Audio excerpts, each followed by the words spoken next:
En diciembre de 2020, López Obrador emitió un decreto en el que ordenaba eliminar el uso del maíz transgénico hacia enero de 2024, pero el lunes 13 de febrero de 2023 lo modificó, prohibiendo su uso en todo tipo de alimentos a base de masa como las tortillas. Sin embargo, la nueva ordenanza de López Obrador sí permite la utilización de maíz transgénico para el forraje y productos comestibles industrializados, hasta tanto se encuentren otras opciones para sustituirlo. Si bien el decreto ampliado no dicta una fecha límite para ello, sí ordena la eliminación gradual del herbicida glifosato hasta marzo de 2024, aunque la regulación gubernamental mexicana no aplica a otros cultivos como la soya, el algodón y la canola. La medida gubernamental mexicana ya tuvo reacciones por parte de Estados Unidos, país que había tensado sus relaciones en México cuando se dio a conocer el primer decreto de 2020, lo cual no deja satisfechos a los productores estadounidenses, siendo que el llamado vecino del norte es el principal socio comercial de México a través del TEMEC, y nuestro país es el principal importador de maíz estadounidense. Al respecto, especialistas hablan sobre el decreto o qué implica para el TEMEC y la vida de los mexicanos. Hoy, en Lo Marginal en el Centro, hablaremos de un problema muy importante que concierne a prácticamente todos los mexicanos en tanto consumidores de maíz. Y es que recientemente, desde diciembre de hace aproximadamente 2 años, pero también recientemente se expidió un decreto presidencial para impedir el consumo de glifosato, uno de los herbicidas más usados en el mundo y que ha sido asociado con algunos padecimientos. La medida ha sido polémica para los productores de México y de Estados Unidos y además en cierta medida tensa las relaciones entre estos dos países y el TEMEC. Para analizar esta cuestión está con nosotros Ana Gutiérrez. Ella es coordinadora de Comercio Exterior y Mercado Laboral en el IMCO y es especialista en la composición de las exportaciones e importaciones en México y es economista por el ITAM con especialidad en finanzas. Hola Ana, gracias por aceptar nuestra invitación. Hola, Aquiles, un gusto, gracias por la invitación. No, bienvenida a ti. También está con nosotros Juan Carlos Anaya, director del Grupo Consultor de Mercados Agrícolas. Él es exmiembro de operaciones en CONASUPO y exdirector de operaciones en Borunconsa. Ha sido asesor también de la dirección de la ANSA y director de operaciones de DICONSA. Bienvenido, Juan Carlos, gracias por estar aquí. Gracias, Aquiles, por la invitación y pues estar en un programa tan interesante que pues es el maíz, ¿no? Sí, sí, desde luego. Sin maíz no hay país, pero como nos los quieren quitar, pues nos podemos quedar sin país. Sí, eso será lo que discutamos a continuación, porque también viene con nosotros, ya había estado en algunas ocasiones, Jorge López Hernández. Él es maestro y licenciado en Economía por la UNAM y por la Universidad Nacional Autónoma Chapingo. Él es colaborador del Centro Mexicano de Estudios Económicos y Sociales, el programa también que auspicia, el centro, perdón, que auspicia este programa, especialista en desarrollo económico, política social y sector agropecuario. Bienvenido de nuevo, Jorge, gracias por estar aquí. Muchas gracias por la invitación y saludos a todos los panelistas. Es un Buenas gusto estar aquí. tardes, sí, gracias. Bienvenida, bienvenidos todos a Lo Marginal en el Centro. También agradecemos a los que sintonizan esta transmisión. Bienvenidos, bienvenidas a Lo Marginal en el Centro. Quería comenzar de una vez, Ana, quería comenzar contigo preguntándote un poco qué hay detrás del reciente decreto del 13 de febrero de 2023 de este año, que amplía un poco el plazo para la sustitución de importaciones de glifosato y granos de maíz transgénico. ¿Qué podrías explicarnos? Pues mira, lo que hay detrás, el contexto importante para entender este decreto que se hizo, como bien mencionas, el 13 de febrero para entrar en vigor el 14, es un decreto que se había hecho el 31 de diciembre de 2020, hace ya un rato. Y ese decreto básicamente lo que decía es que México tenía que empezar a transicionar para dejar de usar maíz transgénico y glifosato, se iban a impedir y prohibir los permisos de importación y de uso, y básicamente daba una fecha límite en 2024, en enero de 2024, para que ya estuviera desfasado ese uso de transgénicos y glifosato en el mercado interior.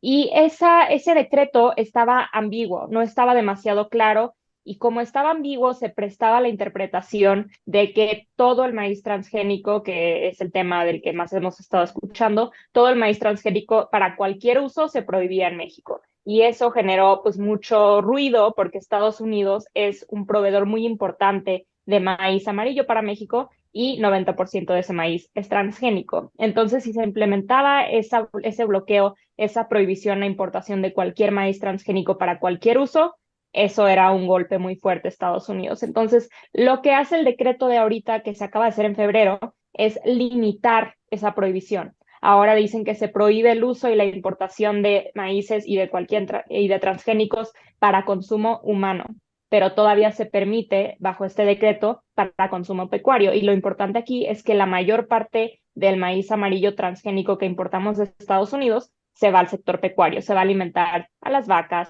a los pollos, a los puercos, todo esto, todos estos animales que están en el sector ganadero y que tienen muy importante ese insumo proveniente de Estados Unidos que tiende a ser transgénico. Entonces se limitó eso, dijeron, sí vamos a permitir la importación de maíz transgénico para uso animal, para uso humano no. Entonces se limita y el uso humano de maíz amarillo es mucho menor, el que nosotros comemos es el maíz blanco. Entonces, de cierta manera tiene menor alcance el decreto, pero, y seguramente ahorita platicaremos un poco más de eso, este cambio y este acotamiento no fue suficiente para que Estados Unidos diga que la medida está bien. Sí, quería preguntarte un poco lo mismo, Juan Carlos, sobre todo tomando en cuenta que en cierta medida el glifosato y los maíces transgénicos pues van de la mano en la producción, tanto en sobre todo en Estados Unidos, que es uno de los principales, o quizá el principal más bien exportador de maíz hacia México. Te quería preguntar qué hay detrás de este decreto. ¿Es una suerte de recapitulación por parte del presidente y de este gobierno para evitar tener algún tipo de problemas? ¿Cuál es tu lectura de este decreto presidencial?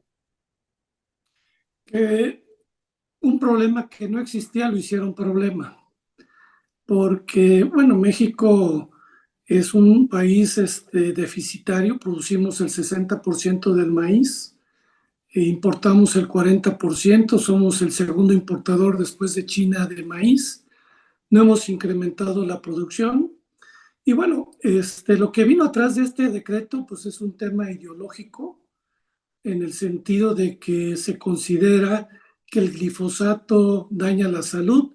En algunos países está prohibido, en otros no, porque es un herbicida que ayuda al desarrollo de la planta principal.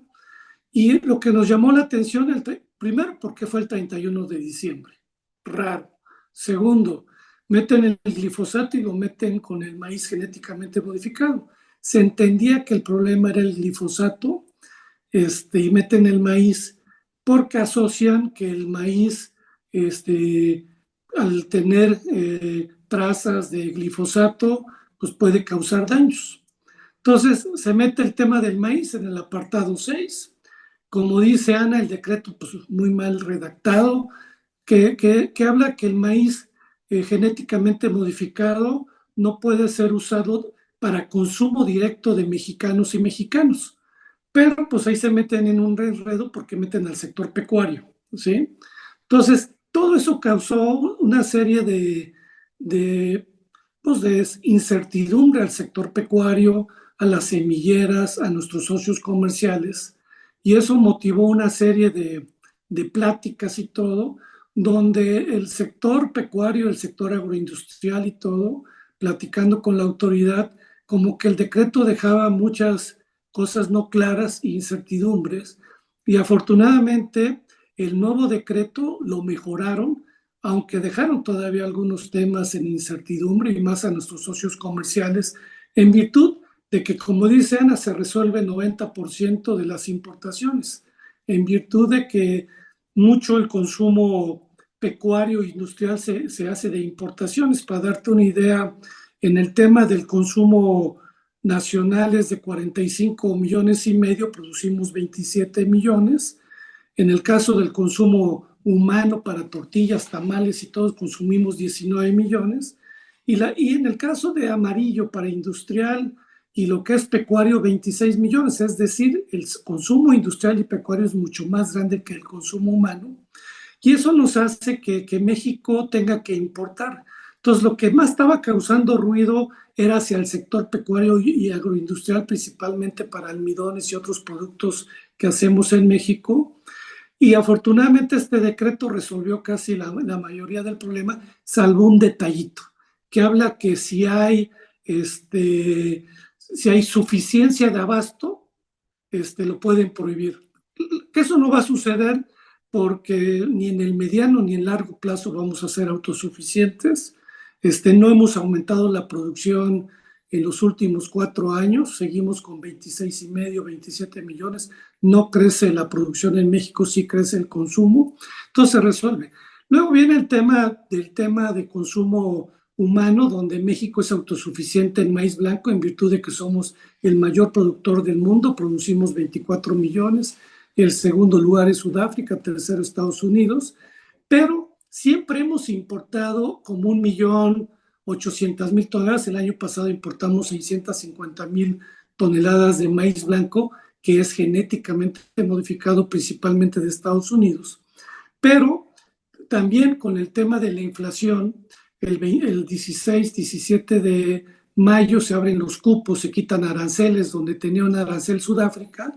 Y oh, sorpresa, las industrias y principalmente las empresas comercializadoras y harineras compran maíz de Sudáfrica y es genéticamente modificado.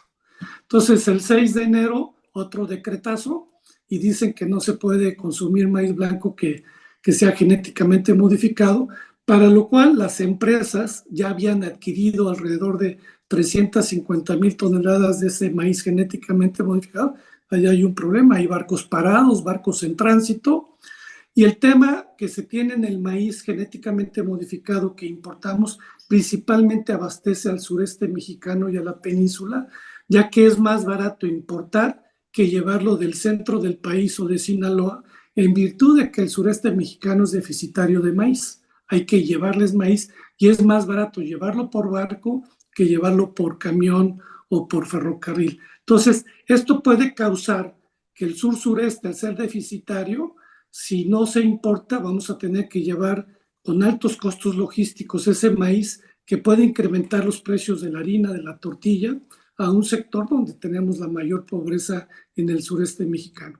Y por último, lo que decía Ana, bueno, nuestros socios comerciales pues no estuvieron de acuerdo aún con la modificación del decreto, en virtud de que ellas tienen una posición de que México no ha podido sustentar y mostrar que el maíz genéticamente modificado causa daños a la salud. Entonces, para ellos, aunque se resolvió parte del tema en volumen del maíz amarillo que les interesa mucho, para ellos es muy importante si realmente los OGMs o transgénicos ¿sí? hacen daño a la salud o no.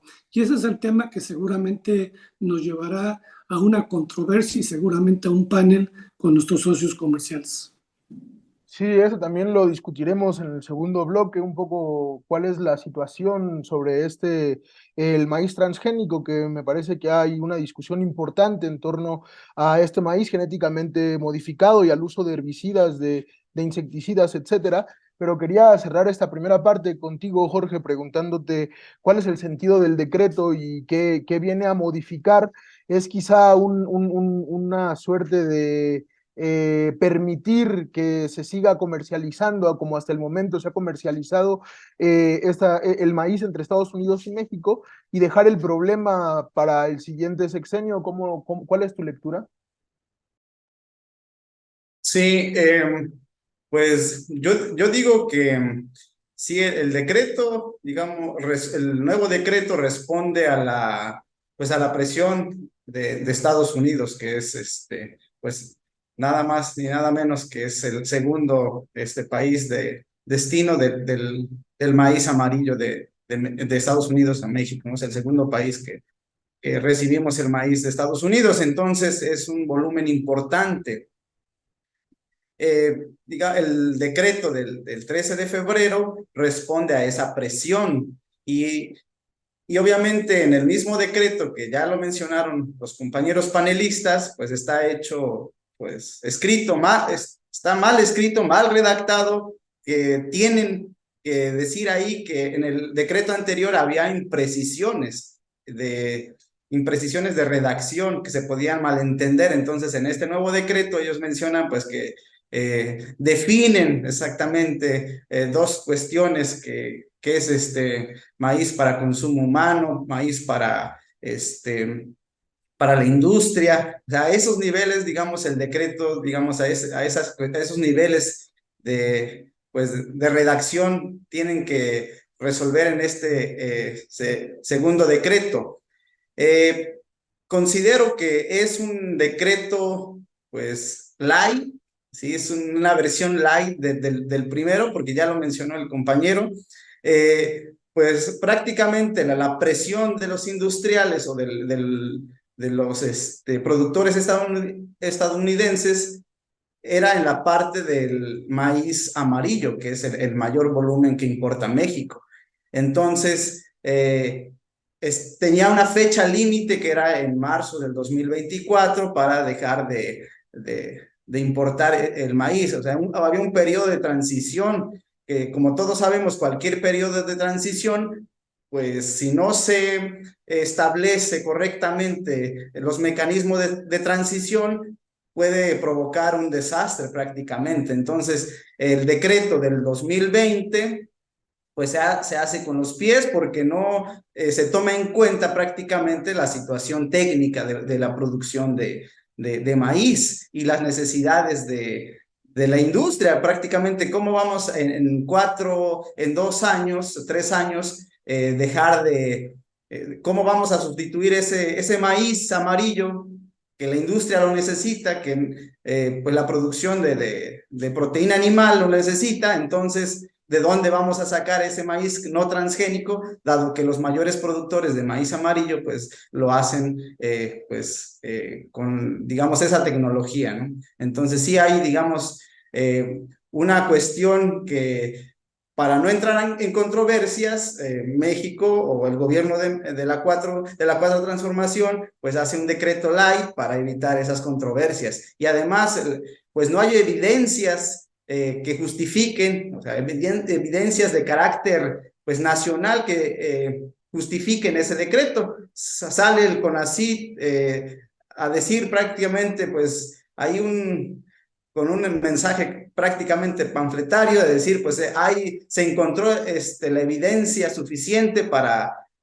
apoyar ese decreto, pero realmente no dicen dónde están los estudios técnicos que pues donde mencionan que el glifosato o el maíz transgénico sí daña realmente la salud de los mexicanos. No estoy diciendo que no sea, pero bueno, entonces vayamos a la cuestión científica, donde diga, bueno, sí hay problemas con el uso o afecta a la salud de los mexicanos el uso de ese maíz. No hay, pues, ¿no? Entonces, digamos, para evitar las controversias, pues sale este segundo decreto, ¿no? Sí, muchas gracias. Me parece importante algo que mencionabas, pero también creo que haciéndole un poco al abogado del diablo, creo que a veces la ambigüedad en realidad es conveniente, ¿no? No es que sea tan ingenuo, cándido pensar que esa ambigüedad en el decreto se da por un error, sino también a veces que sea ambiguo puede ser conveniente. Y en ese sentido, Ana, te quería preguntar sobre algo que habías hablado anteriormente y que creo que fue un tema importante en este primer bloque, sobre esta necesidad este deseo de la cuarta transformación de transicionar a un maíz que no fuera genéticamente modificado, pero también transicionar a limitar el uso del glifosato, de este herbicida. Se están tomando medidas serias en nuestro país para alcanzar la soberanía en materia de herbicidas o de producción de maíz. Pues mira, creo que ese tema va junto con otros temas de falta de impulso a la modernización y a la innovación en el sector productivo mexicano, ¿no? Eso es algo que hemos pedido o que hemos propuesto como medida también para el tema de la inflación, ¿no? Porque no puedes controlar precios y estabilizar comercializarlos si no tienes un sector productivo pues fuerte y que tiene capacidad de cubrir la demanda. Y en este caso es algo similar, ¿no? Porque para modernizar, para hacer estas investigaciones biotecnológicas, no puedes dejar nada más que el sector privado se encargue de ello, sino que es muy importante que el sector público, CONACYT y todo este tema de ciencia sea impulsado con incentivos para investigación y desarrollo de este tipo de productos. Y eso es algo que no hemos visto a lo largo de la administración. Incluso se le ha quitado la importancia al impulso a estudios científicos, se ha recortado el presupuesto a organismos como CONACYT, a organismos encaminados precisamente a darle las herramientas a los jóvenes mexicanos y a cualquier mexicano realmente para poder innovar, ¿no? Porque no puedes innovar sin habilidades y sin estudios necesarios. Entonces, no hay realmente evidencia de que se esté haciendo un esfuerzo fuerte por hacer esta sustitución. Ya independientemente de si es una buena idea buscar soberanía en X o Y producto, si lo estás buscando y si lo que quieres es que México tenga ventaja comparativa, porque no podemos nada más cerrar el mercado. Si estás buscando que México sea competitivo y tenga la capacidad de producir estos bienes y tenga la capacidad de producir maíz que no sea transgénico, pero que igual sea eficiente y fácil de cosechar, pues necesitas investigar y no hemos estado viendo que haya impulso a la ciencia, impulso a la biotecnología, etcétera. Entonces, eso es algo que pues va en contra de lo que mencionan en el decreto que están buscando, ¿no? De nuevo, no estoy diciendo que sea una medida adecuada buscar la soberanía en el maíz, pero incluso si lo quisieran hacer, tendrían que estar haciendo el esfuerzo del otro lado y no hay evidencia de eso.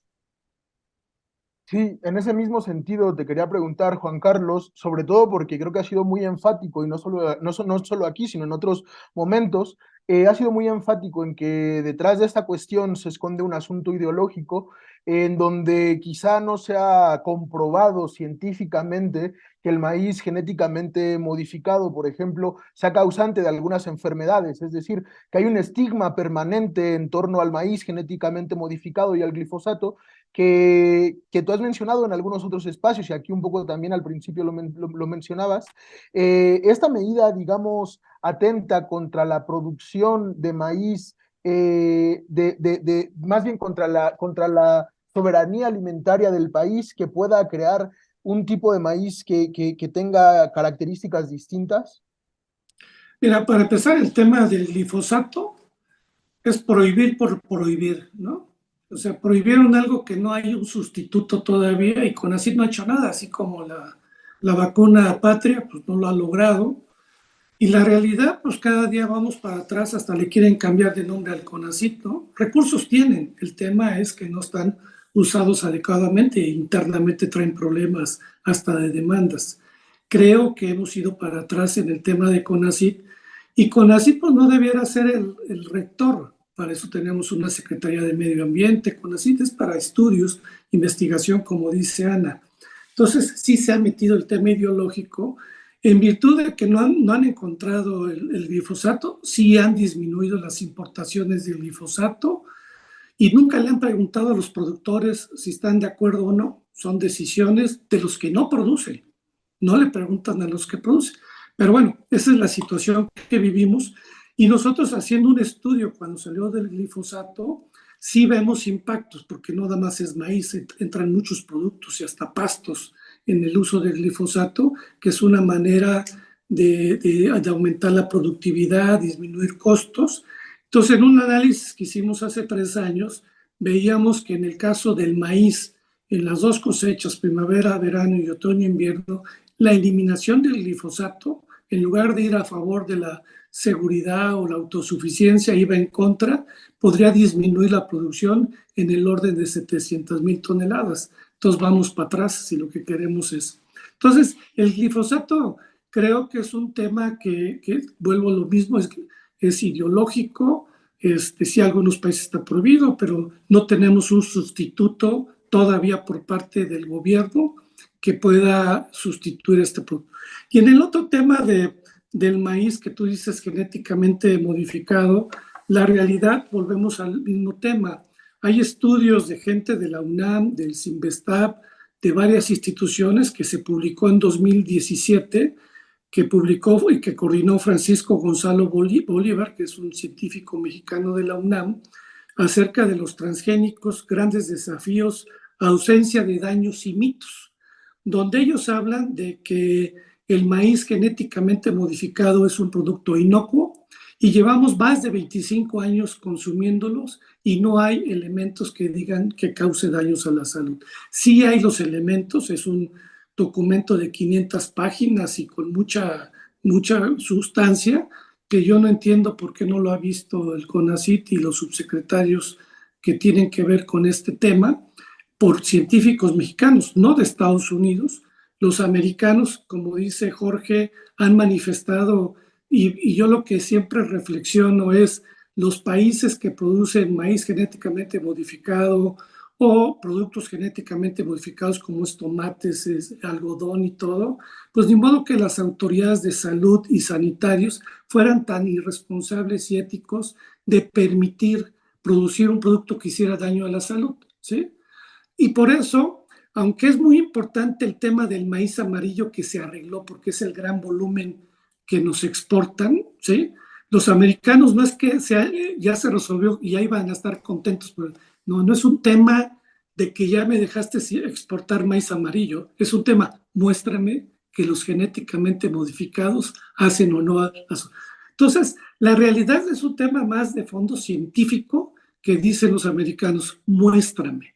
Sí, ya lo arreglaste, pero no estoy satisfecho porque no es así. Como que me haces el favor. No me estás haciendo el favor. Tú muéstrame, de acuerdo al TECMEC, en temas de biotecnología, que hay un apartado en el tratado, si realmente hay una causa de salud que haga que tú hayas sacado un decreto para suspender y ahora lo dejas intermedio, no lo permites en el maíz blanco. Entonces, la realidad es algo más de fondo que quieren los americanos, en que México muestre si el maíz genéticamente modificado causa daños a la salud.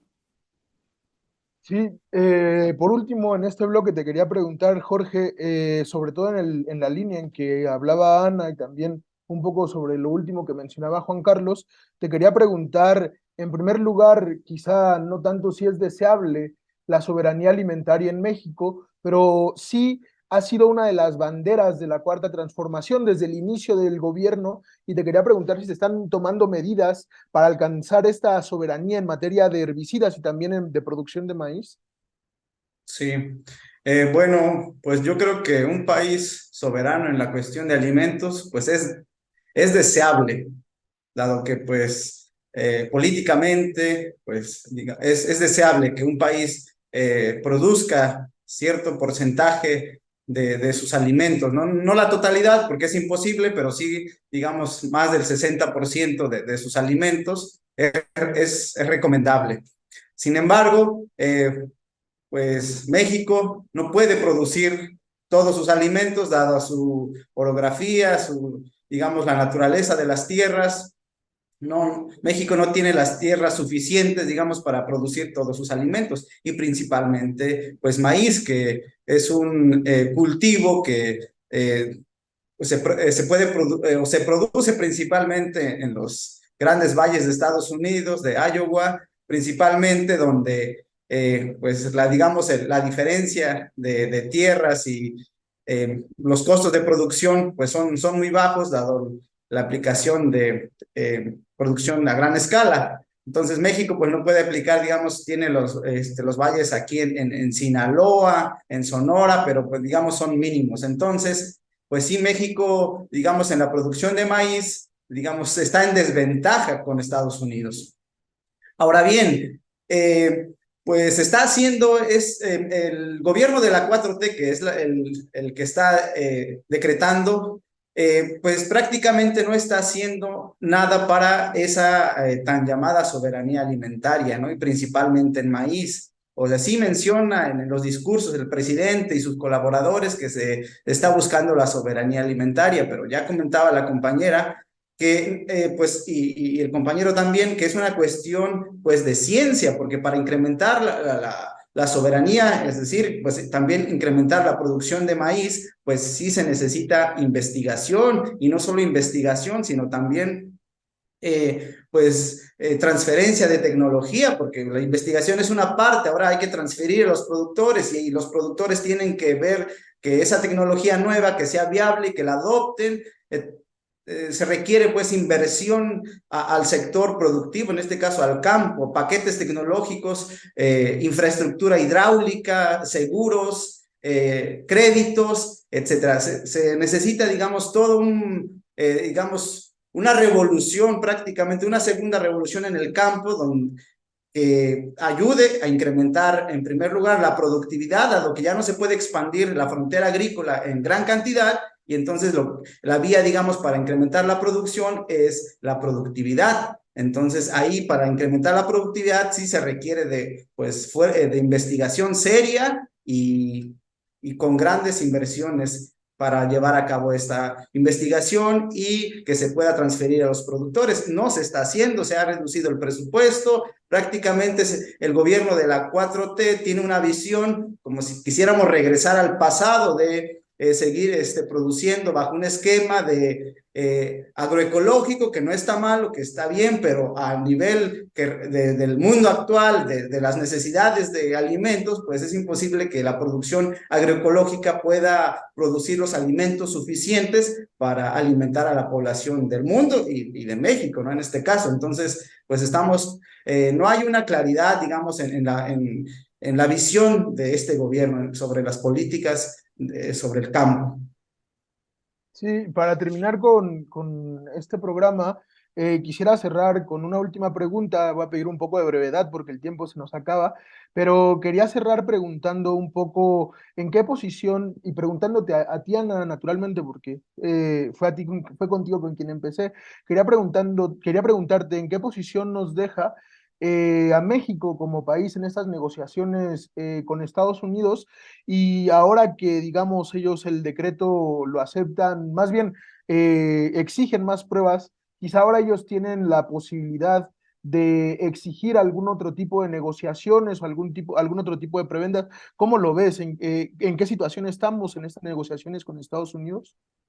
Pues nos deja en una situación precaria, que ya teníamos una situación precaria porque tenemos otros procesos y controversias, tenemos el proceso de la política energética y sus violaciones al TEMEC, y este tema se suma a eso, ¿no? A esa percepción de que México no está del todo comprometido con la letra y el espíritu del TEMEC. Entonces, esto sí nos abre a un riesgo de que se pueda pedir y de que Estados Unidos pueda pedir un proceso de solución de controversias, primero unas consultas y luego podrían llegar a un panel más serio de investigación para ver si esta medida, este decreto está violando el TEMEC, que sí, realmente sí viola el TEMEC, viola 2 capítulos al menos, el de trato nacional y el de acceso al mercado, porque ese capítulo establece muy claramente en el TEMEC que no puedes imponer barreras arbitrarias a la importación o a la exportación de ningún producto de ninguno de los 3 países, y siempre dice, si tienes pruebas científicas, si tienes un análisis de riesgo, se puede considerar esta medida, pero México, es lo que ya comentaban mis compañeros, no da ninguna de esas pruebas científicas que justifiquen y que digan que hay riesgo a la hora de importar maíz transgénico. Y el otro capítulo que viola es el de agricultura, que trae ahí algunos procesos de aprobación de biotecnología. Entonces, esos 2 capítulos nos ponen en mucho riesgo, e incluso ya hay senadores de Iowa, de donde se produce mucho maíz, como decía Jorge, que han mandado cartas al Senado, han mandado cartas a la oficina de la representante comercial de Estados Unidos pidiendo que se inicie este proceso. Entonces, sí nos pone en riesgo ahí, pone en riesgo nuestra relación con Estados Unidos y también con Canadá, porque está en el TEMEC, y pues arriesga el tema de suficiencia de insumos, tanto para el consumo humano como el consumo pecuario.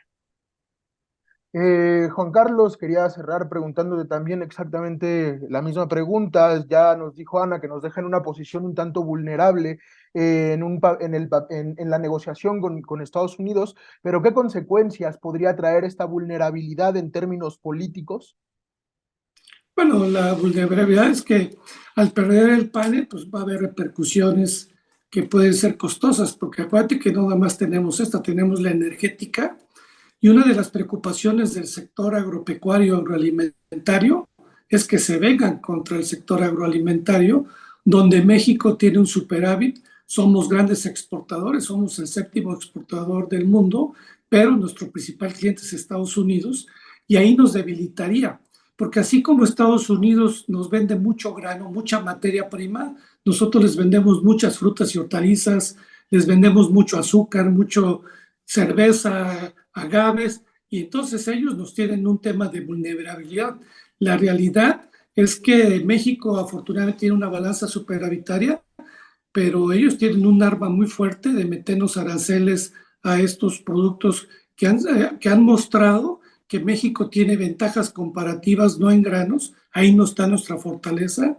Como dice Jorge, ningún país del mundo es autosuficiente en todo, que lo quisiera este gobierno, pero es imposible, y menos en granos. Nuestro gran talón de Aquiles en nuestro país es granos y oleaginosas, pero tenemos una gran fortaleza en los demás sectores, subsectores que tenemos. Y por último, terminar que considero que también, como señala Ana y Jorge, el tema es que no es para el gobierno actual, no es un tema importante el sector agropecuario, aunque lo dicen, pero porque cada día vemos un presupuesto menor, son programas más asistenciales que productivos. Como decía Ana, todos los programas que existían de innovación, tecnología, tecnificación han desaparecido.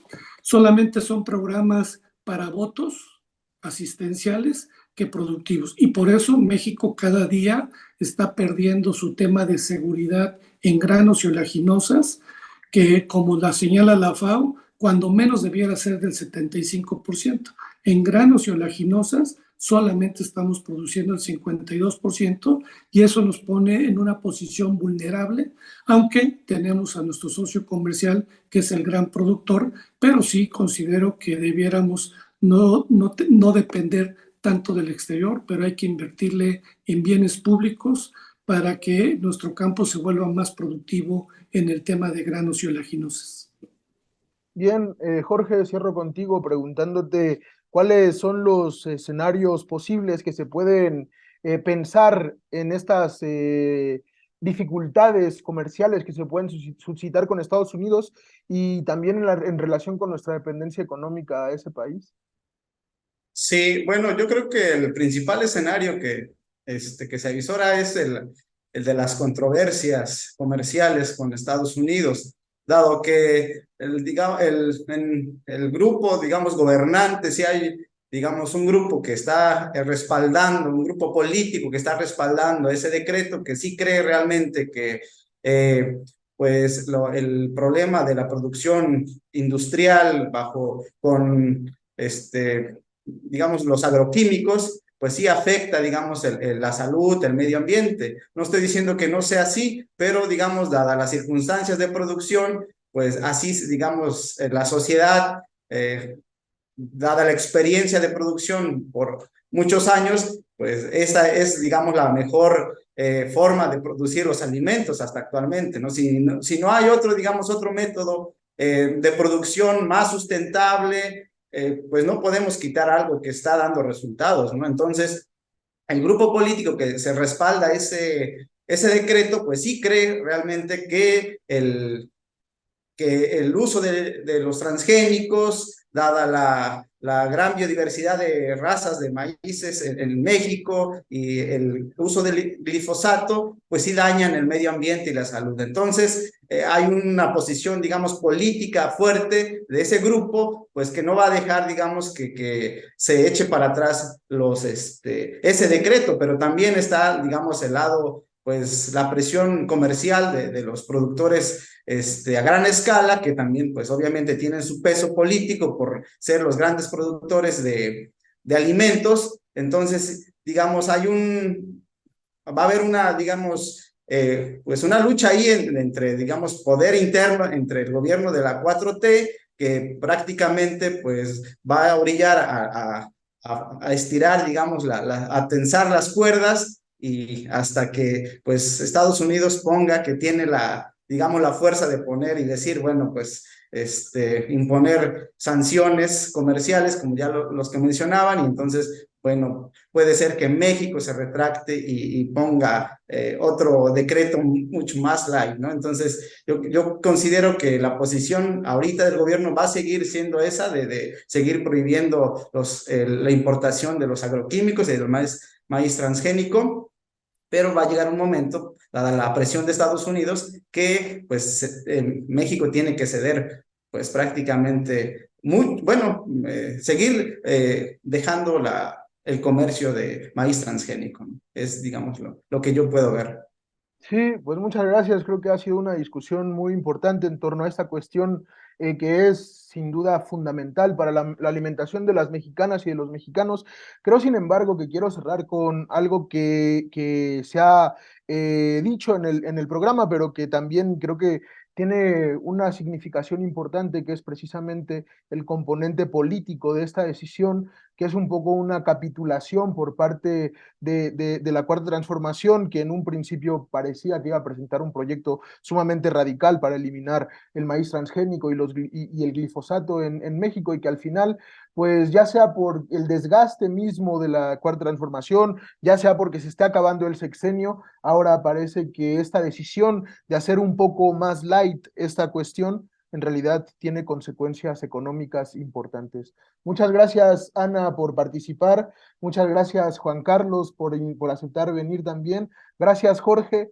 Muchas gracias a todos los que nos ven. Nos vemos en próximas emisiones de Lo Marginal en el Centro.